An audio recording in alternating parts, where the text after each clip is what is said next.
முன்னாள் முதல்வர் ஓபிஎஸ் பற்றி நிறைய விஷயங்கள் பேசி வர்றாரு. குறிப்பாக ஒரு கடந்த சில நாட்களுக்கு முன்னாடி பார்த்தோம்னா ஓபிஎஸ் எந்த காலத்திலையும் அதிமுகவில் சேர்க்க மாட்டார், சேர்க்க மாட்டோம். அவர் எடப்பாடி பழனிசாமியோட உத்தரவோட நான் சொல்கிறேன், இது எந்த காலத்திலையும் நடக்காது அப்படின்ற மாதிரி கருத்துக்கள் சொல்லியிருக்காரு. அது மாதிரி அதிமுக கட்சியை அழிக்க அவர் சுயநலத்துக்காக பல்வேறு வழக்குகள் இந்த 54 ஆண்டு காலத்தில் அதிமுக சந்திக்காத பல வழக்குகளை அவர் பதவிக்காக போட்டிருக்காரு. அவர் ஒரு பெரிய சுயநலவாதி. இந்த மாதிரி பல விஷயங்களை பற்றி பேசியிருக்காரு. மோடியுடைய சட்டமன்ற உறுப்பினர் அவர் இதுக்கு பதில் சொல்றதுதான் சரியா இருக்கும். இருந்தாலும் உங்க கருத்து இல்ல, உங்க கருத்து அவர் சார்பா நான் பேசக்கூடாது. அவர் பதில் சொல்றது சரியா இருக்கும். உன்னை நான் என்ன சொல்றேன்னா, சில ஜோக்கர் மாதிரி பேசிட்டு பெருசா எடுத்துக்கிட்டு நீங்க கேட்கிறது உங்க நேரத்தையும் வீணடிக்க, என் நேரத்தையும் வீணடிக்க. சரியா? இப்போ பிஜேபியோட வெற்றி வாய்ப்பெல்லாம் எப்படி சார் 10 மாநிலங்களில் இருக்கும் அப்படின்றது? மீண்டும் 3வது முறை மோடி அவர்கள் மிகப்பெரிய ஆதரவுடன் நின்று அவங்க எவ்வளவு சீட்டு எடுத்தாங்கன்னு தெரியும். அதை விட அதிகமாக அவர்கள் சொல்வது போல, பிஜேபி சொல்வது போல 400+ என்கிற எண்ணிக்கை உறுதியாக ஆட்சியாக சார். இப்போ தொடர்ந்து இஸ்லாமியர்களை பற்றி எதிராகவே பேசிட்டு வர்றாரு மோடி அப்படின்ட்டு எதிர்கட்சிகள் பல விமர்சனங்களை வச்சுக்கிட்டு வர்றாங்க.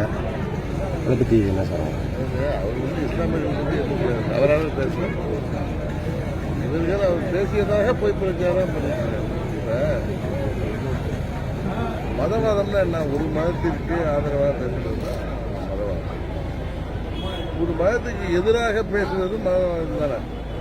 இப்போ இவர்கள்லாம் மக்களை, சிறுபான்மை மக்களை ஏமாற்றுவதற்காக ஸ்டாலின் உட்பட அந்த இந்தி கூட்டணியைச் சேர்ந்தவர்கள் ஏதோ இவர்கள் தான் சிறுபான்மை மக்களின் காவலர்கள் போல காட்டிக்கொண்டு வாக்குகளை பெற வேண்டும் என்பதற்காக பாஜகவை, திரு மோடி அவர்களை, குறிப்பாக பாரத பிரதமர் மோடி அவர்களை ஏதோ சிறுபான்மையினரின் எதிரியாக, குறிப்பாக இஸ்லாமிய எதிரியாக இவர்கள் தான் வரைந்து போட்டு கட்டிக்கொண்டு போய் பிரச்சாரம் செய்கிறார்கள். உண்மையில் நீங்க பாத்தீங்கன்னா நரேந்திர மோடி அவர்கள் முதல்வரான பிறகு அவருடைய ஆட்சி காலத்தில் குஜராத்தில் அதற்கு முன்பு எத்தனையோ கலவரங்கள், மத கலவரங்கள் நடந்துச்சு.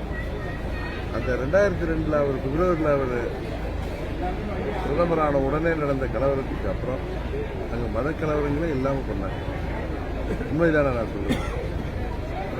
இன்றைக்கு இந்தியா முழுவதும் ஒரு அமைதி பூங்காவாக இருக்கிறதுனா அது மோடியோடைய ஆளுமை தான்.